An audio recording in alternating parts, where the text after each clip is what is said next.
and welcome to this episode of Peace Talks, where we catch up with the bands that are coming up to play for us at the Marr's Bar in Worcester. And today I've got Pete Earle and John Robertson from Slinky Machine, who will be playing on Thursday, the 7th of March. Hi, Pete and John. Thanks for joining us today.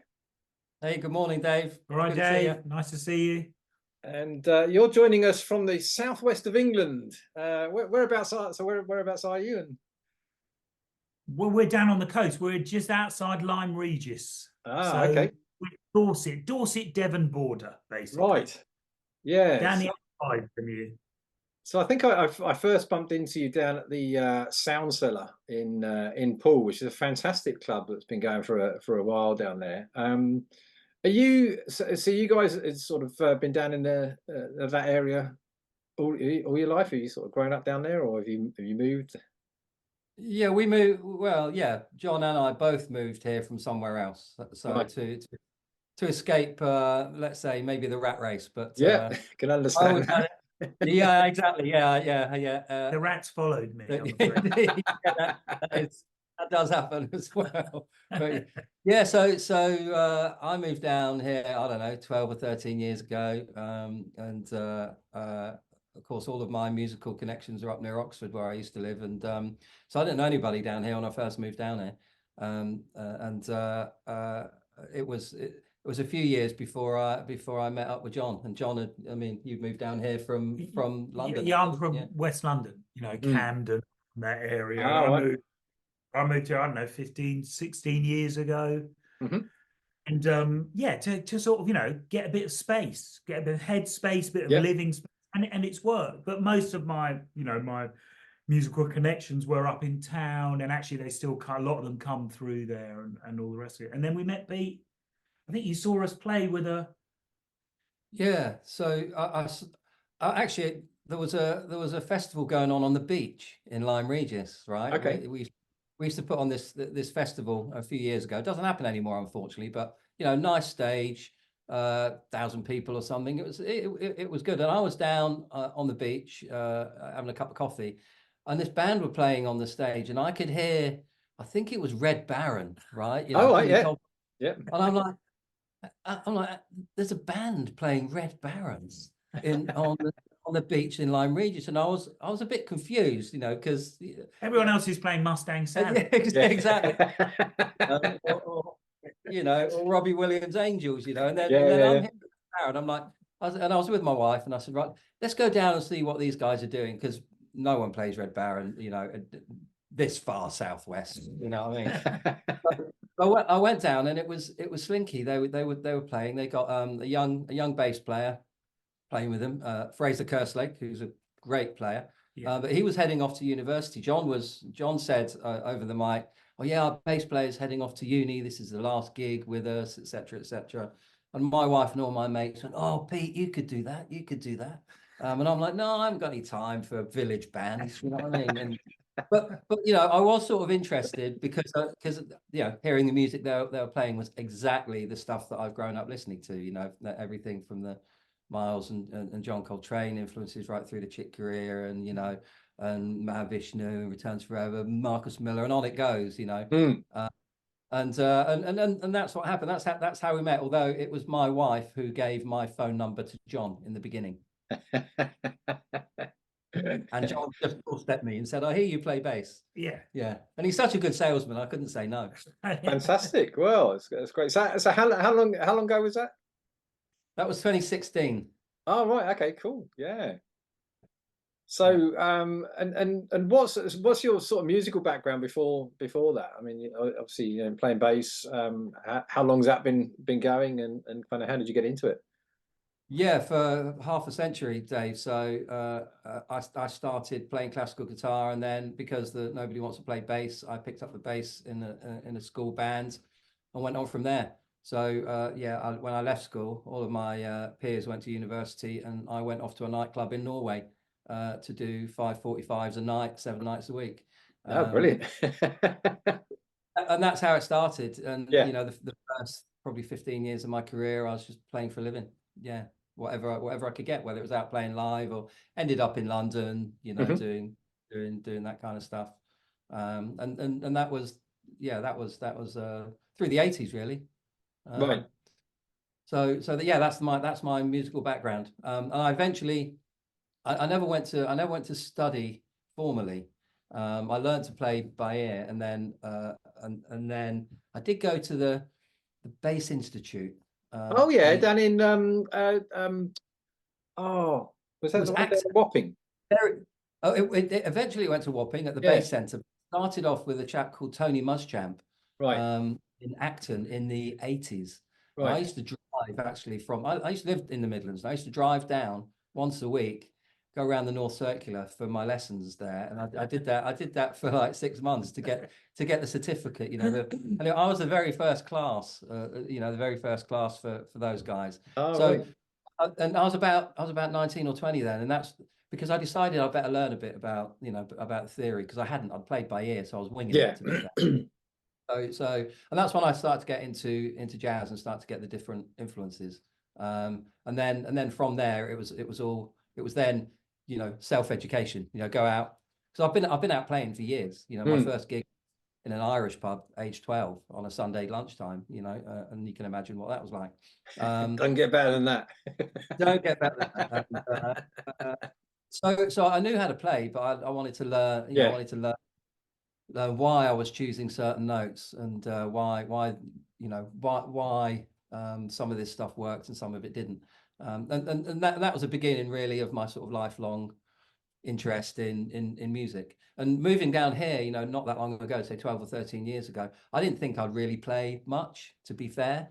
As we moved down here, and I had a day job as well at the time, so I was doing that as well, but bumped into these guys, and within a 3-mile radius of Lyme Regis, there's me and John and Ian, who all listen to the same stuff and have grown up listening to the same stuff, which is the sort of jazz fusion electric thing, which is what which is what Slinky is all about.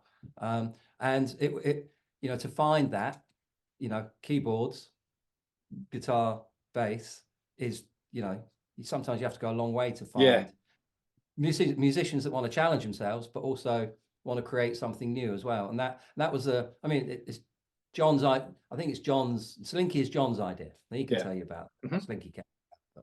Yeah. Well, I mean, go for it, John. Then, it's totally my fault. It's my fault, is what he's saying. Yeah, I mean, I'm a professional musician, so I spend most of my days working in commercial stroke, unstroke popular music, right? And my background into that was, studied music at school, but very much classical guitar lessons and piano with a music, not like today where there's music colleges, it was in primary school and secondary school. And then the usual story, being in a band, you get signed, you get given a load of money. This is the early 90s. You get given a load of money, you waste it, and the record doesn't come out, right? That's that was a tried and tested path in happened to me 5 years before. Exactly. That. That was because there was enough money in the music business then to be able to waste the money, and if one of them worked, that would pay for all the rest. Or maybe it's a good thing that's not the case. But anyway, when I coming down here, I was feeling the need to musically extend myself. So I'd been looking around for people to play who didn't just want to play, and I'm being a bit mean here, didn't just want to play Mustang Sally and Robbie Williams covers, right? I wanted to find, and I thought, am I going to find anybody? Well, I'll look anyway, right?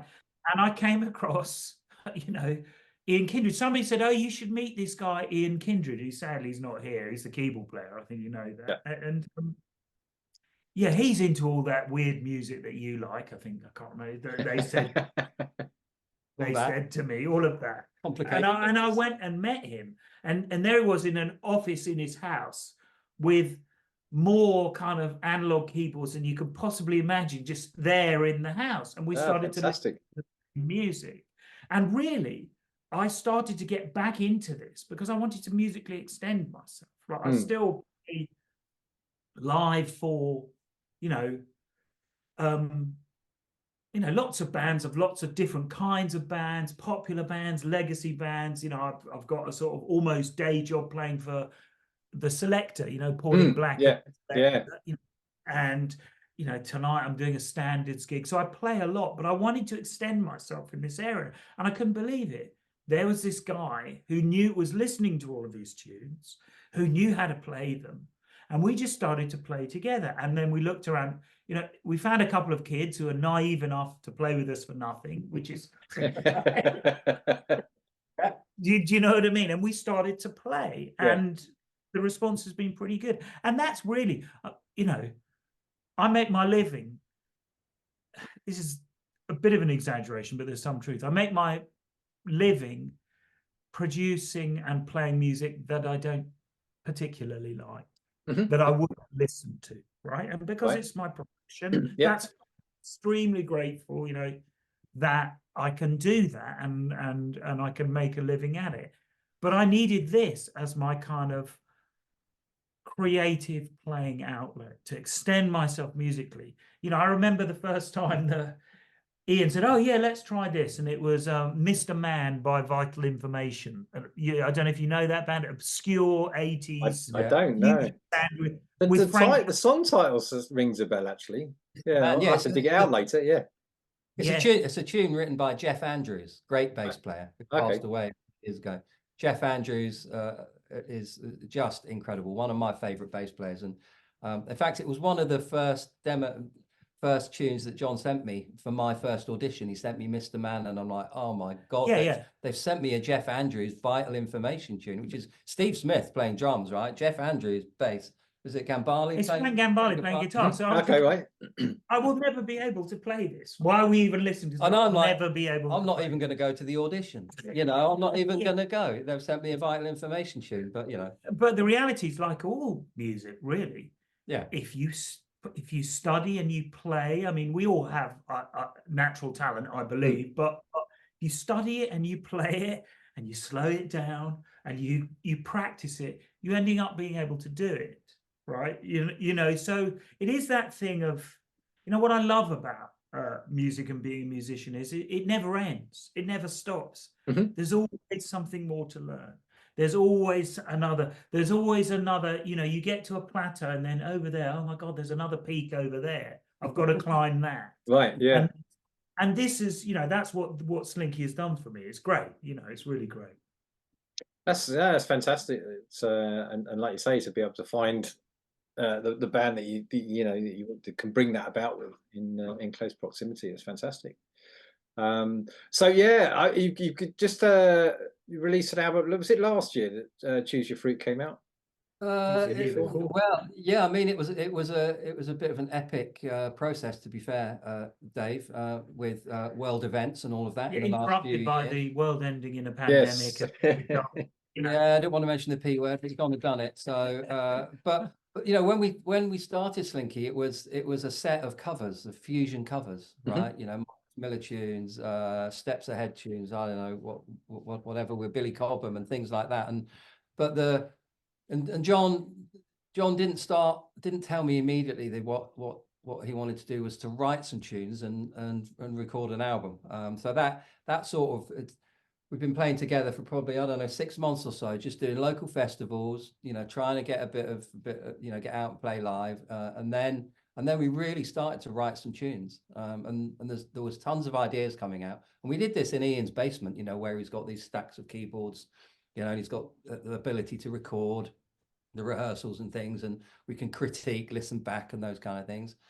Little drum kit in the corner, you know, so we you know, we've been causing chaos in his house with his wife cooking next door in the kitchen, you know, putting up with the rackets twice a week or whatever. So we started to write these tunes and then and just get these ideas together, and we actually got to the point where we thought we'd got enough for an album. And that was I think it was 2019, wasn't it, John? And so it was 2019, and we'd got the tunes together, we got them ready to record. We knew where we were going to record them. Again, an amazing little studio just up the road from where we live that you wouldn't know was there if you didn't know it was there. And then, so we went in and did 4 tracks with our drummer of the time, and then got rudely interrupted. And that was the end of that. No one could go out or go anywhere. Yeah. And that was the beginning of Choose Your Fruit album that we then released at the end of the summer in 2022. So we had to go through that period of 2020 with another 4 tunes waiting. Yeah. And then during that period, our drummer, I think Matt moved up to London, didn't he? Yeah. He moved up to town. And we had the usual Slinky challenge of finding then another drummer. So our original drummer, Cameron, who's playing with us actually next week, Dave. Yeah, he was a very original. He was one of the naive kids that John persuaded. He's a bit less naive. Yeah. I mean, he actually asked for petrol money. He asked for petrol money now. Yeah. But he lives in Bristol, you see, which is about an hour and a bit from where we are. Yeah. So it's hard for him to get down here and write with us, but he can get down and record and can do some live gigs with us. So we've got a couple of drummers that we call on. Incidentally, shout out to his really great fusion band called King Heron. Okay. Fantastic band. Check them out. Absolutely. I'm going to make a note of that. And they're fantastic. They really are. Have I seen? I'm just looking on my list. I've got King. Yeah, his contact. I've got King Heron on my. Yeah, I've got a list of about. It's about 25 bands now. Yeah. On my they're really great. Well, I think Cam must have got in touch with you because he asked me about you, and I said, yeah, give him a call and just. I'll tell you who it was. I think it was Ian Mann, the jazz man. You know, the guy who runs the jazzman.com. I think he'd seen him out in. He'd seen him out somewhere and passed. Yeah, they don't go far. They're like Southwest. They're Bristol, Plymouth. They come up our way, Bridport. We've done a couple of double bills with them actually. Okay. And, which is great because they get up and they're these youngsters. They get up and they're playing this amazing stuff, and we go, oh yeah, we better schlep on after and do our best. They are. I mean, great. I fully agree with John. So Cam was the the original drummer, let's say. And if you look at the credits on the Choose Your Fruit album, you'll see the writing credits are split, and that's based on the efforts that the different the different musicians have put into writing the tunes and so forth. Unfortunately, unfortunately, not unfortunate, but he's not playing on Choose Your Fruit. No, he wrote some of the tunes. But he helped us write some of the tunes. So he's there on the writing credit. Yeah. But I think he will be playing on the new, Watch This Space, a new record. Yeah. So we got the material ready for a second. Fantastic. Might not be an album. It might be, I don't know, 4 tracks on a CD. We don't know yet, but we've got that stuff in the pipeline right now. So Choose Your Fruit. We finally recorded the second half of the album in early 2020. Was it 21, 22? 21, yeah. And then finally got it together to release. Brilliant. So, epic. Yeah. Fantastic. But the interesting thing about the writing thing, which is really important to me, because look, the reason that we're doing Slinky, I'll speak for you, is to extend myself musically, for the fun of playing live. For me, those rare moments in my musical career where I'm not being told what to play, right? Where I can express myself at the risk of sounding pretentious. But also, if I had an aspiration, a goal out of Slinky, it is to write a tune that then gets the notice and admiration and approval of my peers. Right? The ego. So the ego is in there, right? Yeah. What I would love is other musicians to go, oh, that's great. Yeah. I'm not doing money, which is a good thing, right? Yeah. Because which is but I'd love that. I'd love, one of my big one of the things that really thought, oh yeah, we're definitely doing the right thing was when Yolanda, Yolanda Charles, who I played in, several iterations of her band back in London a while ago. Right, yeah. When she listened to it and was like, oh, that's great, John. I love that. And I know she was being genuine. She was like, oh, I love other people who love doing what we do to say, oh, this is great. That's the real reason. That's the sort of, that's the thing in there, isn't it? And, musicians will understand this. And John and I laugh a lot about this. It's like we say, we've got egos the size of the moon and low self-esteem. Yeah. So, you play and you go, oh my God, what am I doing? Why can't I play? But actually, it's that never ending thing. It's that growth. You know, it's the peaks and the valleys. And as a musician, and you know, it's really important as you get older. You know, because when you're younger, you can be really self-critical if you're an artist, right? And you're trying to create stuff. But as you get older, you sort of, it's not that you don't care as much, but you just like, you know, settle into it. Exactly. And you realize it's about your voice. It's not about, you know, I mean, some of it's about technical ability, being able to do this or that. It's actually the voice that you have on your instrument, which is you. It's not necessarily your technique. It's you, you know. And if you set that as a specific goal and try and achieve it, that's going to be, I know you have to have that as a goal, but it's really hard. You just have to keep playing, and then eventually your voice will hopefully appear. There was a quote I read recently. I can't remember who it was. It might have been Andy Warhol, but anyway, it was like, don't worry if people think your art is good or bad. You know, make the art, get it out there. They can decide whether they like it or not. And while they're deciding whether they like it or not, you go and make some more art. You know?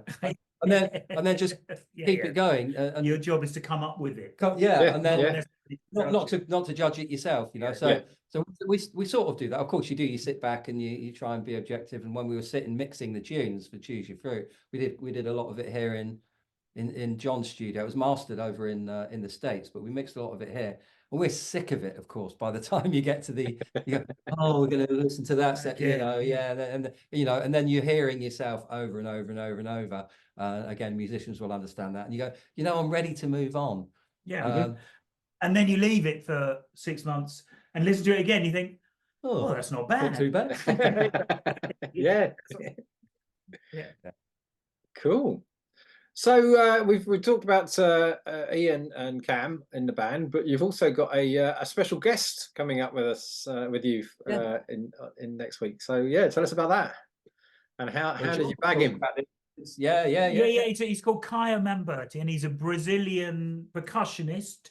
Recently, he's been living in France for many years, and the way that I know him is he plays with, you know, it's all musicians' connections. He played and still plays with a good friend of mine who I've done various things over the years with, called Henry Frampton. You know, who's a musical, an enigma. He's a wizard. He's a wizard. It's just, you know.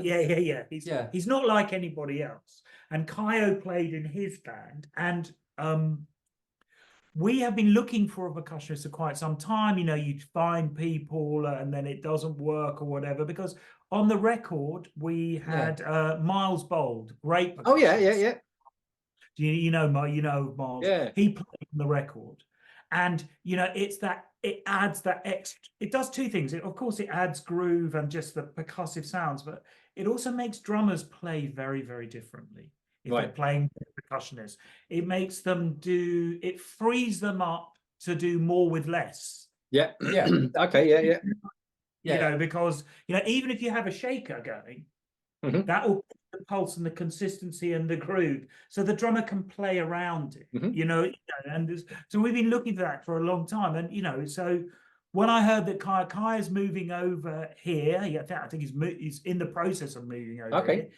A million miles from you. I think he's sort of near Are they sort of Evesham? Evesham. So it's just the other side of the M5. Oh, really? I'm in Evesham, actually. Yeah, because I live in Evesham. The gigs are in Worcester. There you go. I'll have to look him out now. I think it's in a little village. Somewhere near there. Somewhere near there. We'll put you in contact with him anyway. So when we heard he was moving over here, I know Henry very well. Henry was raving about him, you know, and we got together with him, and fantastic. You're in for a treat.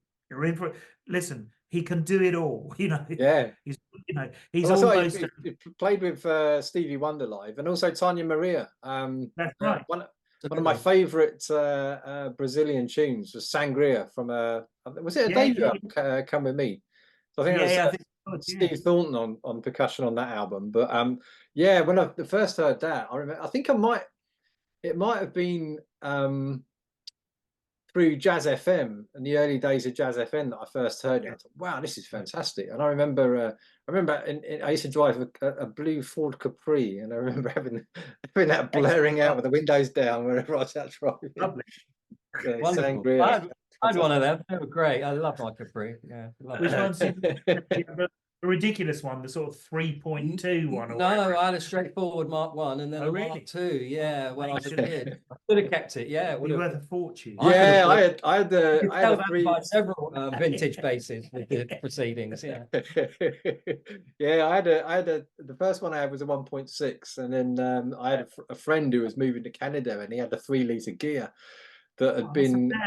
This was I think it was a 1983 model. I bought it in 89 or something like that, and the guy who'd had it before had just kept it in a garage, so it got like 30,000 miles on the clock. I sold it. He came back in the end, and I sold it back to him for like $3,000 or something. How cool is that? Stored it. Driving around a Capri with Tanya Maria playing. I mean, you know, there you go. What can I say? Like 1989. That's the way. That's the way to live. Fantastic. Well, I'm really looking forward to having you up to Worcester, and first time of Slinky in the West Midlands. Yes. Yeah, fantastic. I mean, we've done a lot of the festivals and the clubs around the southwest. We've been up to London a few times. You know, what was the festival? Portobello Festival. We've done that a couple of times.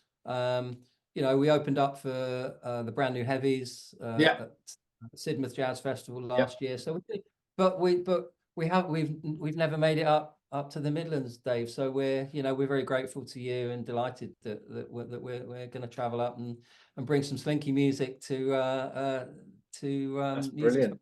Yeah, really looking forward to it. You know, also just because things like what you're doing, where we're all there for this kind of music. Yes. Right. Yeah. Rare thing for a band. You know, normally we play at a local festival, and I really like that. What you need is a female vocalist. Yeah. When I do this on social media, I do hashtag no singer quite a lot, because what you need is a really good female vocalist. We go, well, but to be fair, we have in the past we have done sort of end of festival parties, you know, and things, you know, so the closing set, and we have had guests get up and, you know, whether it's a soloist, a sax player, or a singer or something, and we've done that, which is brilliant fun. And I still think our version of Ain't Nobody. Yeah, that's a killer. Okay. Well, we'll be looking at it. Yeah, we did some popular stuff. You know, we did some Steely Dan. We did the Chaka Khan tune. We did the Laura and Mvula tune, didn't we? Stick to the Moon. Stick to the Moon. Oh, yeah. So again, some of that reasonably challenging music, but you know, a bit more. I was going to say listenable, but Slinky's very listenable. But you know, with somebody, with a female vocalist with a female vocalist, or a soloist of some kind. So we'll continue to do that, I think. So you know, to have a guest sitting in with Slinky, and it's a little bit like that with Kayo. To be fair, you know, this is a new thing for us. He's just becoming available. And you know, we're gonna find our feet with Kayo, sort of, you know, these Brazilian rhythms sitting underneath my bass lines. You know, it's fantastic. So I can't wait. It's going to be our first live gig with Kayo as well, of course. So and you're in for a treat, honestly. Yeah. I am really looking forward to it, and we'll get some great video and audio footage from it as well. So it will be well documented. Excellent. Good. Fantastic. Well, safe trip up, guys. Enjoy the rest of your week, and we'll see you at the Mars Bar next Thursday. That's Thursday, the 7th of March in Worcester. Thanks, guys. Absolute pleasure. Thank you, Dave. See ya.